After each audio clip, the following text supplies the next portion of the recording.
Good morning student. आज हम अपने हिंदी विषय के लेसन कविता नंबर 9 अनमोल वाणी यह कविता पढ़ने जा रहे हैं, जो अपनी फर्स्ट इकाई की लास्ट कविता है।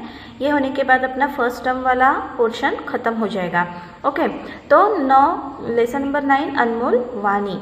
तो इस अनमोल वाणी में जो संत कबीर जो थे और भक्त सूरदास, तो संत कबीर जी की कुछ काव्य रचनाएं थी जिसमें कि कुछ पंक्तियां इन्होंने इस कविता में दी है। उसी प्रकार से भक्त सूरदास जो है उनके सुरसागर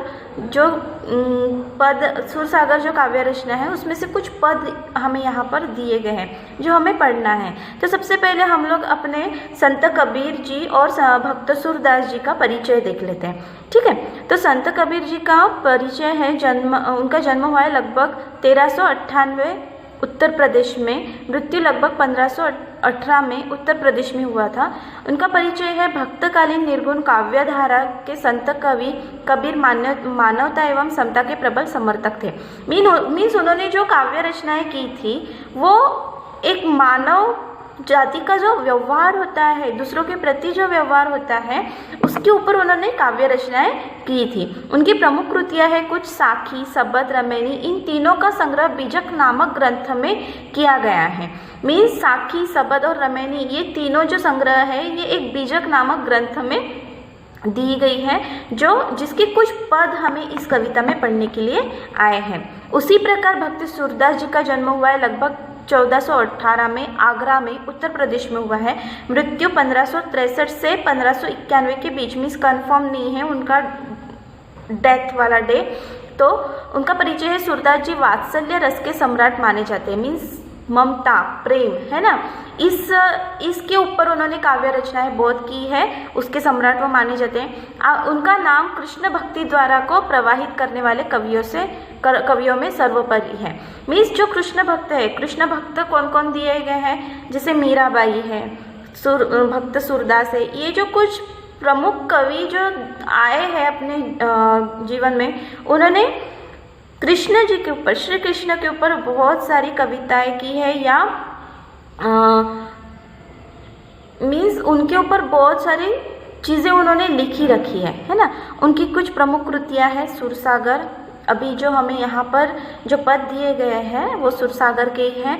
सुर सारावली, साहित्य लहरी, नल दमयंती आदि, इस तरीके से उनकी कुछ प्रमुख कृतियां हैं जो हमें पढ़ने के लिए दी गई है। ओके, तो अभी सबसे पहले हम लोग अपनी कविता का परिचय देख लेते हैं। प्रस्तुत कविता में संत कबीर के बीजक और कृष्ण भक्त दास जी के काव्य सुरसागर से उद्धृत पद लिए गए हैं। कबीर मनुष्य के सद्व्यवहार और सद्गुणों पर बल देते हैं। मैंने अभी कहा था कि जो संत कबीर है वो मनुष्य जाति के व्यवहार के ऊपर उन्होंने ज़्यादा बल दिया और उसी के ऊपर उन्होंने बहुत सारी रचनाएं भी की हुई है। सूरदास जी ने कृष्ण की बाल सुलभ बातों जैसे दूध नहीं पीना, माता द्वारा चोटी पड़ने का प्रलोभन देना, बालक का मनपसंद माखन रोटी न खाने की शिकायत करना आदि का सुंदर वर्णन इस पदों में किया गया है।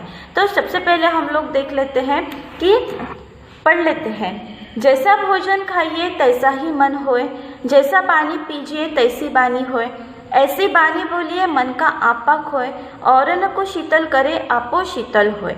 बुरा जो देखने में चला बुरा न मिलिया कोय, जो दिल खोजा आप ना मुझसा बुरा न कोय। संत कबीर जी, ये इनके बीजक नामक जो ग्रंथ है इसमें से कुछ पद उन्होंने दिए गए, यहाँ पर दिए गए हैं। तो संत कबीर जी हमें यह कहना चाह रहे हैं कि जैसा हम लोग भोजन खाते हैं वैसा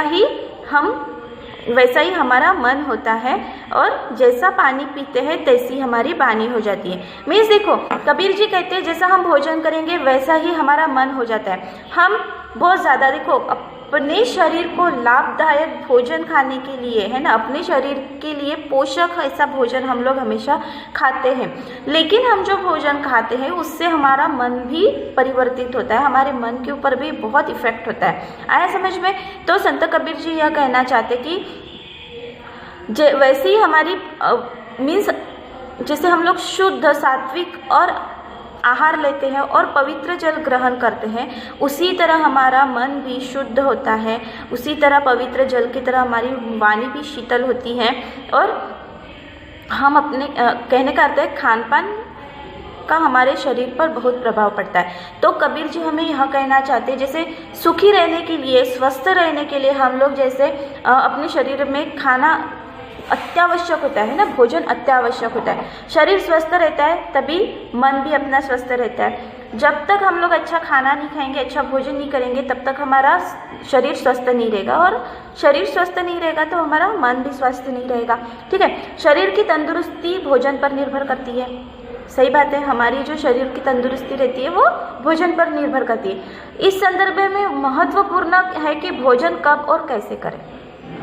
हमें जो कबीर कहना चाहते हैं, संत कबीर जी हमें जो कहना चाहते हैं कि भोजन हमें कब और कैसे और कितनी मात्रा में करना चाहिए, यह हमें बताने की कोशिश करते हैं। नियम से भोजन मौन रहकर करना, मीन्स खाना खाते वक्त ज़्यादा बातें नहीं करना है, उसके बाद चबा चबा कर करना चाहिए। भोजन पूर्ण रूप से सात्विक होना चाहिए, मीन्स उसमें कोई भी मिलावट नहीं होनी चाहिए। जो भी भोजन हम लोग ग्रहण करते हैं, लेते हैं, वो पूरी तरीके से शुद्ध होना चाहिए, जिसमें कोई मिलावट नहीं होनी चाहिए। राजसी भोजन गरिष्ठ होने के कारण शरीर को रुग्ण बनाता है। राजसी भोजन, देखो जितने भी संत रहते हैं, जितने भी सन्यासी लोग रहते हैं, वो एकदम सात्विक भोजन, सात्विक मीन्स अपने शरीर के लिए जितना आवश्यक रहता है उतना ही वो भोजन करते हैं। अगर हम राजसी भोजन मीन्स पंच पकवान जो रहते हैं, है ना, कि बहुत सारा कुछ बना लेना, बहुत सारा उटपटांग सा खाना, मीन्स बहुत ज़्यादा मसालेदार खाना, ये खाना वो खाना, इससे क्या होता है, हमारा मन और हमारा शरीर रुग्ण बन जाता है। मीन्स क्या बोलते हैं उसको, ज़रूरत से ज़्यादा खा लेना, ज़रूरत से ज़्यादा हर चीज़ खा लेना, ये हमारे शरीर के लिए बहुत हानिकारक होता है। आया समझ में। वही तामसी भोजन करने से शरीर, मन और बुद्धि पर घातक प्रभाव पड़ता है। तामसी मतलब जैसे अभी बोलना नहीं चाहिए, बहुत से लोग यहाँ पर नॉनवेज खाते होंगे। नॉनवेज खाने के बाद जैसे देखो, ये मैं किसी को पर्टिकुलर बोलना नहीं चाहती कि नॉनवेज खाना है या नहीं खाना है, पर ये ऐसे अपने वेदों में दिया गया है या अपने को पहले से ही अपने शरीर के लिए कहा गया है कि जो तामसी भोजन रहता है, मीन्स बहुत ज़्यादा चटपटा, बहुत ज़्यादा यानी स्पाइसी, मसालेदार, जो बहुत ज़्यादा तीखा खाना जो रहता है, वो अपने शरीर और मन और बुद्धि को घातक प्रभाव करता है। बहुत तीखा खाने से हम लोग चिड़चिड़ाए हो जाते हैं, हमारा मन विचलित हो जाता है, हमारी बुद्धि भ्रष्ट हो जाती है। भ्रष्ट इन द सेंस कि हम लोगों की सोचने की जो क्षमता रहती है वो कम हो जाती है। आया समझ में। इससे अनेक प्रकार की बीमारियाँ उत्पन्न होती हैं। सही बात है, बहुत ज़्यादा चटपटा खाने से, बहुत ज़्यादा ऑयली खाने से आपको भी पता है कितनी सारी प्रॉब्लम्स होती है। बीपी होता है, शुगर होता है और कोलेस्ट्रॉल बढ़ता है। हर चीज़ें मीन्स ज़रूरत से ज़्यादा खाने से अपने शरीर को हानिकारक होती है। मन तामसी स्वभाव वाला, क्रोधी, चिंताग्रस्त और चिड़चिड़ा हो जाता है। मीन्स वही हम लोग खाते हैं तो हमारा मन भी चिड़चिड़ा हो जाता है, क्रोधित हो जाता है, चिंताग्रस्त हो जाता है। हृदय मानवीय संवेदना को शून्य कर देता है। ऐसे लोगों का हृदय जो बहुत ज़्यादा तामसी भोजन करते हैं, ऐसे लोगों का हृदय मानवता के प्रति शून्य हो जाता है। मीन्स उनके मन में दूसरों के प्रति कोई भी भावनाएं नहीं बचती हैं। आया समझ में। भोजन से शरीर का पोषण तो होता ही है, मनुष्य का व्यक्तित्व यानी गुण, कर्म, स्वभाव और संस्कार भी बनते हैं। इसलिए कहा गया है कि जैसा भोजन खाइए तैसा ही मन होए। देखो, मनुष्य का व्यक्तित्व यानी गुण, कर्म मीन्स शरीर का पोषण तो होता है, लेकिन भोजन करने से हम लोग जो संतुष्ट होता है, हमारी आत्मा जो संतुष्ट होती है, हमारा जो मन संतुष्ट होता है, तो दूसरों के प्रति हमारे व्यवहार भी बदल जाता है। हम दूसरों के प्रति भी यही सारी बातें सोचने लग जाते हैं। तो इस प्रकार से हमें अपने भोजन का, खान पान का हमेशा ध्यान रखना चाहिए। वैसे ही हमें शुद्ध जल ग्रहण करना चाहिए, शुद्ध पानी पीना चाहिए, जिससे हमारा मन भी शुद्ध हो, हमारी वाणी भी शुद्ध हो। जैसे भोजन से हमारा व्यवहार समझ में आता है, उसी प्रकार पानी पीने से, अच्छा पानी पीने से हमारी वाणी, हम जो दूसरों के साथ बात करते हैं वो भी हमारी मीठी हो जाती है। तो संत कबीर जी हमें यही कहना चाहते हैं कि हमारी जो खान पान है, जैसा भोजन खाइए तैसा ही मन होए, जैसा पानी पीजिए तैसी वाणी होए। Understand student? I hope you will be understand these 2 lines. Next 2 lines we will see in our next video. Thank you. Have a good day.